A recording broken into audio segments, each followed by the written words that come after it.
Well, hello, everyone. It's been a while, and it's been a crazy time in sports. I'm talking about basketball ended.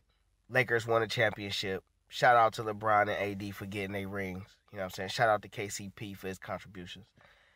And then we had the NBA draft. And now we're looking at the NBA season going to start around December 22nd. In the meantime, football has gone on and is not stopping.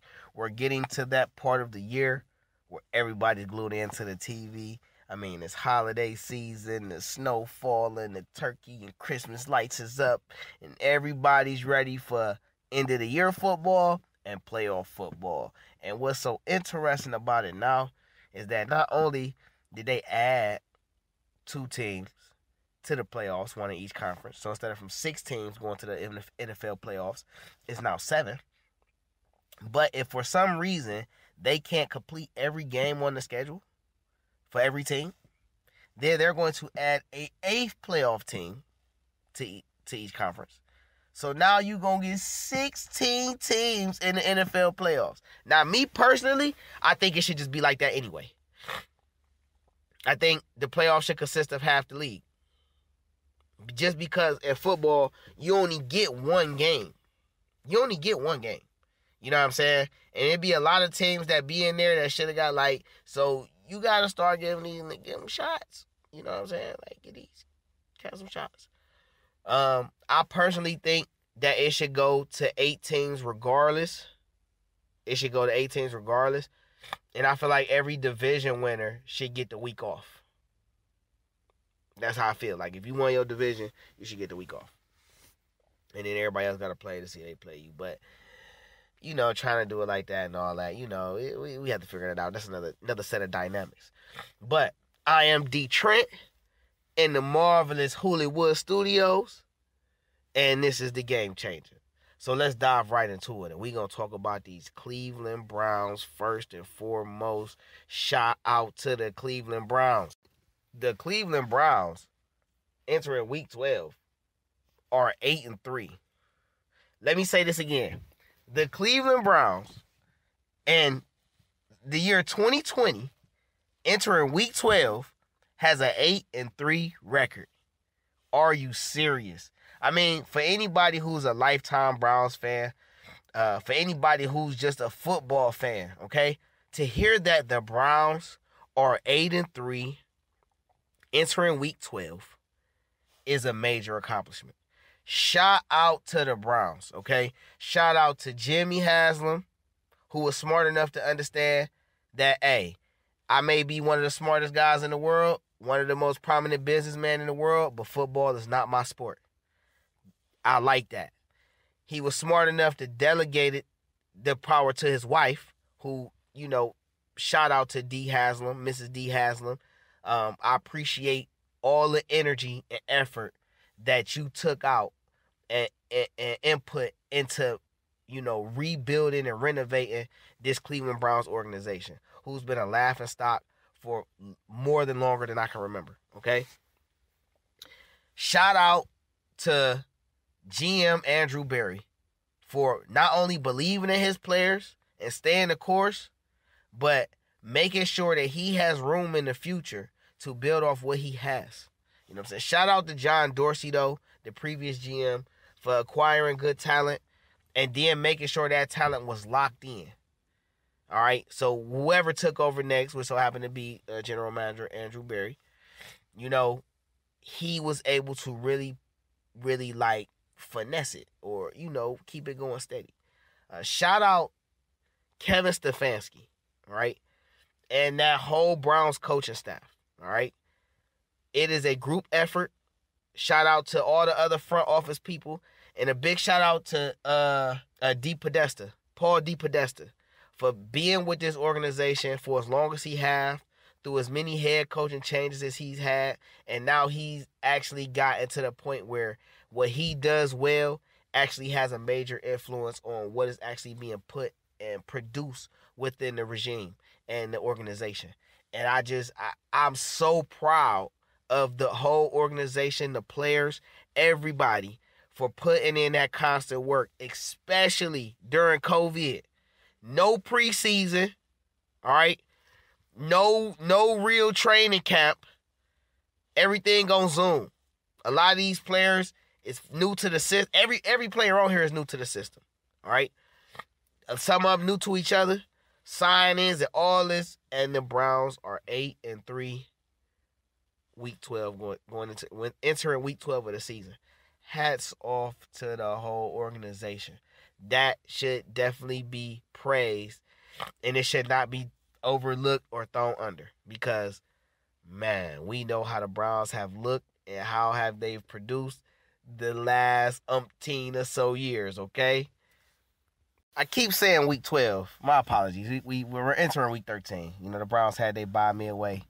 Just to put that out there. Like I said, they have an 8-3 record. 5 games left on the schedule. 3 of those teams are above 500 or most likely locked in the playoffs. 2 division rivals with the Ravens. We'll see them in week 15 or week 14. And then we'll see the Steelers in the finale of week 17. And upcoming this next game in week 13, we have the Titans. You know, now respectively, the Steelers are still undefeated at 10-0. The Ravens are 6-4, if I'm not mistaken, and the Titans are 8-3. All right, so the Titans are already in a fight in their division. You know, with the Colts, who, you know, the Colts they fighting. We know Jacksonville not really doing much, but the Texans lightweight slowly, you know, making some noise. So these last 5 games gonna be interesting. But keeping with the Browns, those are the 3 teams that we have: Titans, Ravens, and Steelers above 500, and then we have 2 games against teams under 500, which are the Jets and Giants. All right, now, in the beginning of the year, I predicted that the Browns would go 11-5, 12-4. It's a few games that, you know, they should have won. Quite a few games they should have won. But we'll dive more into, you know, a little bit more of that later on in this episode. Right now, though, let's talk about Baker Mayfield. Baker Mayfield is the hot topic. All right? Now, if you listen to the media, if you know, hear all the noise, you know, people are kind of saying that Baker Mayfield is a bust or potential of. All right? Where I don't agree with that is, as much as I love my hometown Browns and the organization, you know, up until the last couple of years, it's really been a shit show. I'm not going to even sugarcoat it. It's been horrible. This has been a graveyard for players. Old players, new players. This has been a graveyard. You know what I mean? Just think about this, all right? Our franchise left tackle retired, right? Right, the draft before we got our franchise quarterback and running back. All right, and he retired. And even with those signings, he still said he was going to say retired. All right. So, you know, shout out to Joe Thomas, man. We love Joe in Cleveland. He was an Iron Man for us, and he stayed loyal to us when he didn't have to. So, you know what I'm saying? Anything that the Browns win, he get credit and a part of, because he didn't have to do that. And to me, he personally is a big reason why probably now some of these new guys is willing to come in here and be, you know, willing to be long-timers here. You know what I mean? They see how the fan base is. We love our Browns. We there supporting them. We talk all crazy and do all that, but Cleveland love their Browns, and we going to stand up for them regardless, all right? But people want to know, is Baker Mayfield a bust? All right? Baker Mayfield has gone through a crazy time in his 3rd year? All right? So, you're the number 1 overall pick in 2018. Since then, you've had 4 head coaches. You've had multiple offensive coordinators, 3 different systems, and people have the nerve to want to call this man a potential bust. All right? First off, it doesn't matter how much talent you have. Every player is a system player. Every player is going to thrive better in a system that fits their skill set versus just any system. You got your great athletes, you know what I'm saying, and game changers who can thrive in any system and still put up the same numbers. You know what I'm saying? Them why the game changers, them why those guys are highly regarded. You know what I mean? But every player is a system player. If you don't put your player in a position to succeed, then people who are not familiar with your player before you draft him will not be able to see really, what it is that made you believe in him and the things that helped them be successful. A lot of these coaches and a lot of the atmosphere is that a quarterback should be a certain way. Your quarterback should win you games. A quarterback's job is to lead his team to victory. And it's not really just his team.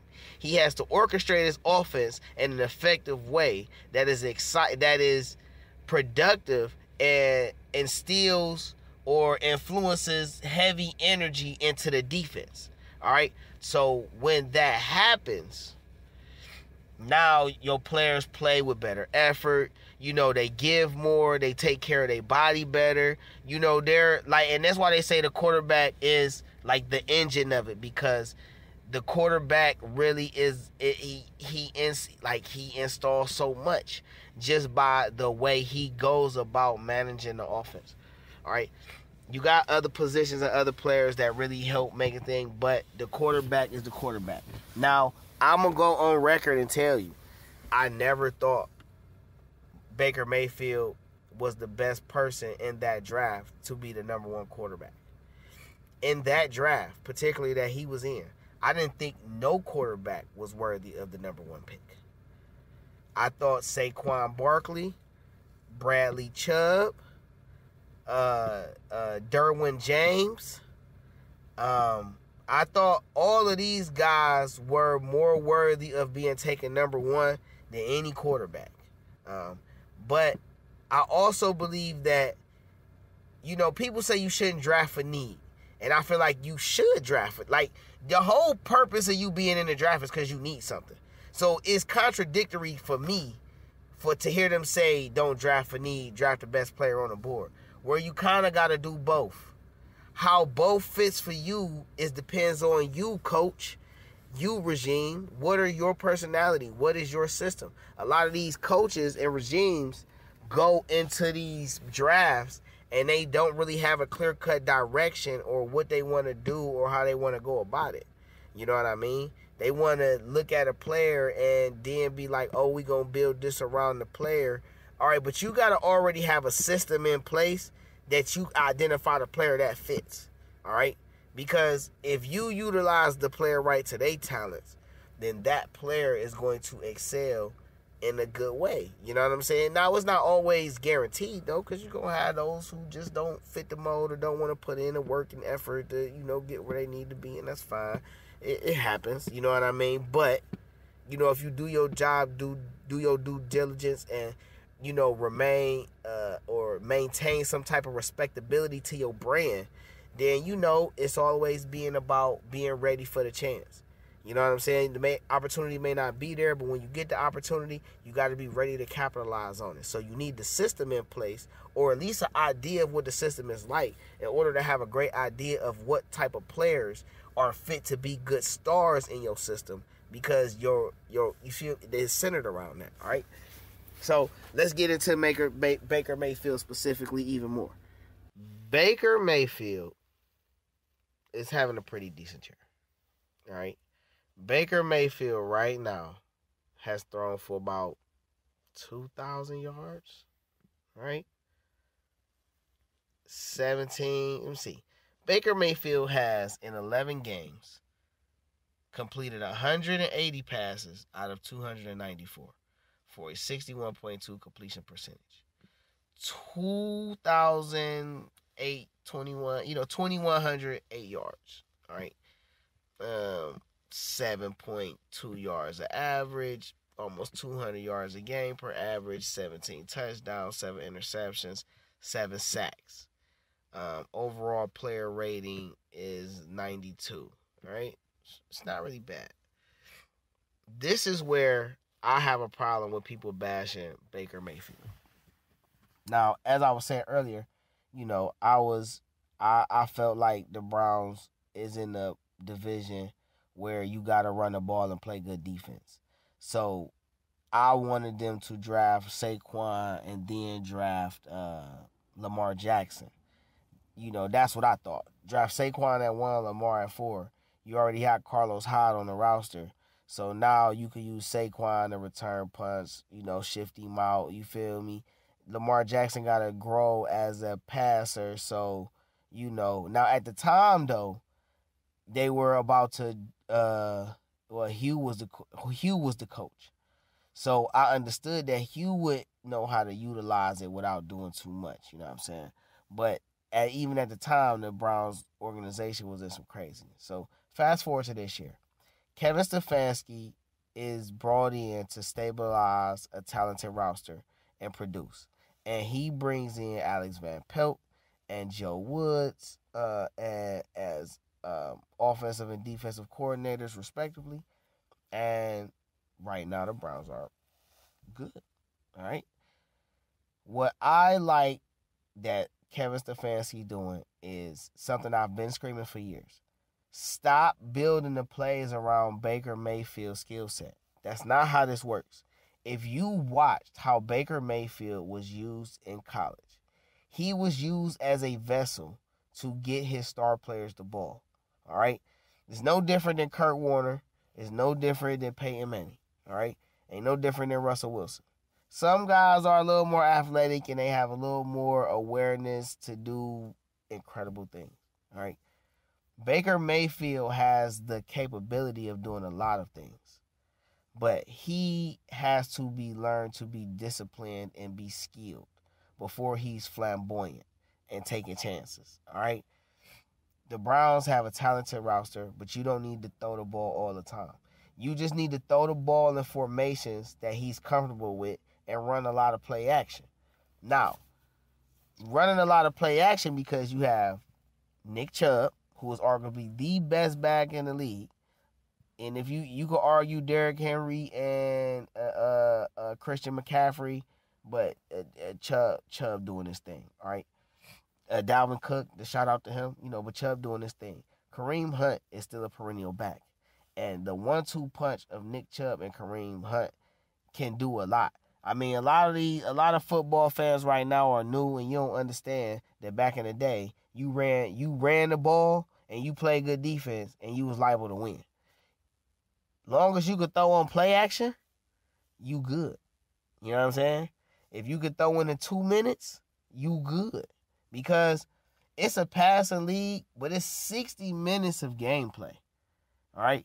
You get as many possessions as your defense can get you the ball back. The more possessions the defense gets you the ball back, the more chances of your team getting in a rhythm because you're getting to get out and run more plays, okay?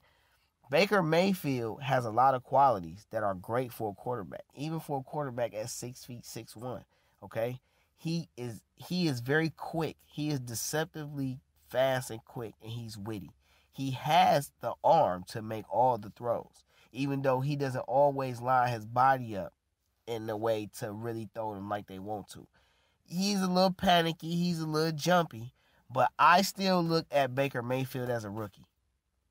Some people wouldn't agree with that. They would say I'm crazy or this is blasphemous. Why would you say that?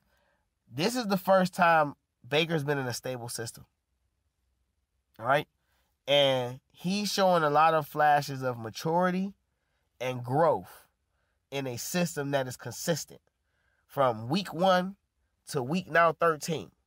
And over these last 5 weeks, all right, since the win against the Bengals, where he hit Donovan Peoples-Jones for the game winner on the sideline, which was a beautiful pass, a very beautiful pass, okay? Baker Mayfield has completed 77 of 124 attempts for 62%. He's thrown 7 touchdowns, 1 interception. He has 1,013 yards. The team is 4-1 in that span. Now, we're just speaking on Baker Mayfield right now, all right? And what he's doing. In those games, at least 3 of those games, 4 of those games, the weather was horrible. Oh my God. So we had to lean on our running game. But we have the best running game in the league to be leaning on. We have athletes out and receiver for us to be able to do things.